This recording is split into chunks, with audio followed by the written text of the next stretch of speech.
सम्मानित दर्शक बंधु, आज हम आप लोगों को असमानता के संदर्भ में कुछ बतलाएंगे। वैसे तो ये हमारी सरकार भी कहती है कि सभी के लिए एक कानून है, लड़का लड़की एक समान, दोनों को समान अधिकार है।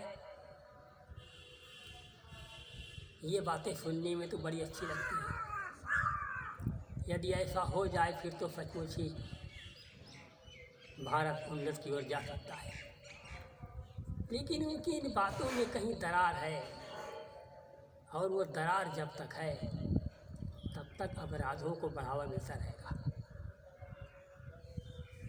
जब कोई प्रेमी या फिर प्रेमिका पकड़े जाते हैं तो इसका मुख्य अभियुक्त कौन है? कौन है मास्टर माइंड? प्रश्न उठ जाए तुम्हारे दिलों में, तब उत्तर की खोज प्रारंभ होगी। जहाँ तक मेरी विचार दृष्टि पहुँच रही है, प्रेमिका ही इसकी जड़ है। लेकिन जब वो पकड़े जाते हैं तो फिर पक्षपात का व्यवहार किया जाता है। प्रेमिका को छोड़ दिया जाता है और प्रेमी को जेल भेज दिया जाता है।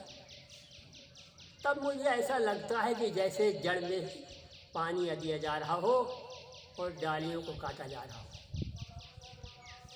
और इतने वर्षों से यही हो रहा है, डालियाँ काटी जा रही हैं, जड़ को खींचा जा रहा है। और जब तक ये होगा तब तक इस प्रकार के अपराध भी होते रहेंगे। जब दोनों ही पकड़े गए, क्या आपने कभी सुना किसी के पिता ने कहा हो कि हमारी लड़की बालिग थी? क्या ये संभव है कि सब नाबालिग ही हों? लेकिन वो अपने आप को निर्दोष सिद्ध करने के लिए इस प्रकार की बातें करता है। जब दोनों को जेल भेजा जाए, मेरी विचार दृष्टि तो यहाँ तक पहुँच रही है कि यदि एक भी प्रेमिका जेल पहुँच गई तो 10,000 प्रेमिकाएँ कांप जाएंगी। और फिर वो भागने से पहले 100 बार सोचेंगी। ये समता का व्यवहार जब आएगा तभी यहाँ शांति आ सकती है। आपने सुना होगा कि 2 नावों पर पांव रखने वाला डूब जाता है।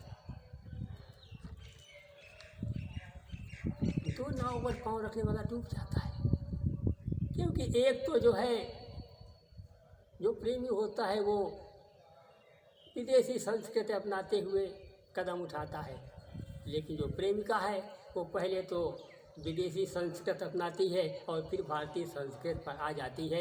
यही कारण है उसके पतन का। जब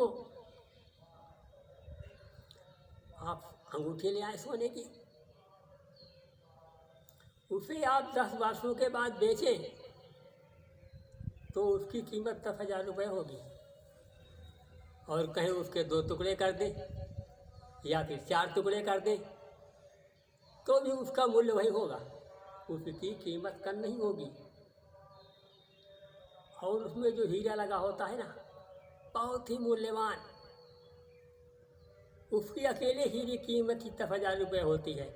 अगर उसके 2 टुकड़े कर दो या फिर 4 टुकड़े कर दो तो फिर ले जाओ दुकान पे, कितने का? दुकानदार कहेगा अब नहीं लूँगा इसको, ये तो बेकार हो गया।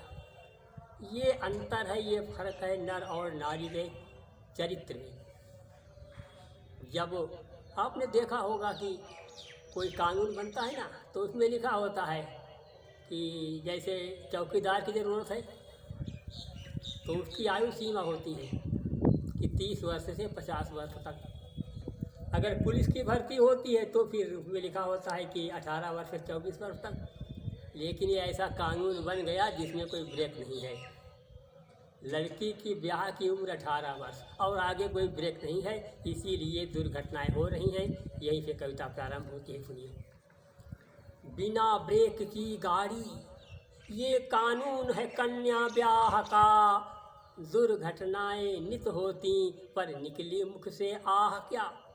पाम पूत के दिखे पालने, कहा यही हाँ जाता है। कब हो गई किशोरी पुत्री, जान पिता ना पाता है। वर्ष 18 में सोचूंगा, यही समझ वो सोता है। कौन कहे मर गया है हाथी, जब विस्फोट हो विस्फोट तो रोता है। 20 वर्ष में हो विवाह, निर्णय ये बने समाज का। बिना ब्रेक की गाड़ी ये कानून है कन्या ब्याह का। खुद करती युवती चुनाव पर, समय बीत जाने पर है। क्यों अनब्याही अब तक रखा, प्रश्न सुता उषा का है। पकड़े जाने पर दोनों को जेल भेजो इंसाफ ला। प्रेमी ही जाता है जेल, प्रेमिका दूध की धुली है क्या। क्यों होता है पक्षपात, इसके पीछे है राज क्या। बिना ब्रेक की गाड़ी ये कानून है कन्या ब्याह का।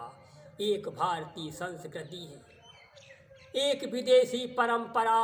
एक एक है पांव, दोनों नावों पे तो है नहीं धरा ये प्रेमिकाओं के लिए।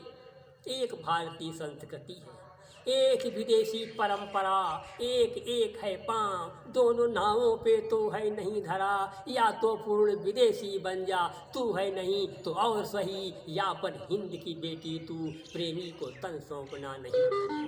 अदृष्ट तेरी मर्यादा में, मात पिता की शान बा। दुर्घटनाएं नित होती, पर निकली मुख से आह क्या। पुरुषों का चरित्र है कंचन, जो कि बार बार जुड़ता।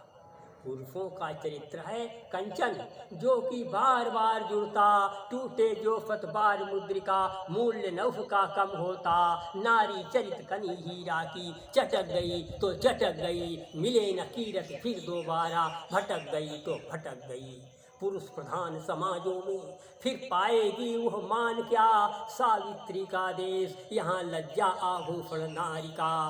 सावित्री का देश यहाँ लज्जा आभूषण नारी का। बस आज की सब चर्चा इतनी ही। गीत पसंद आया हो तो वहीं से आशीर्वचन दें। आपकी भावना मेरे मन तक पहुँच जाएगी। नमस्कार।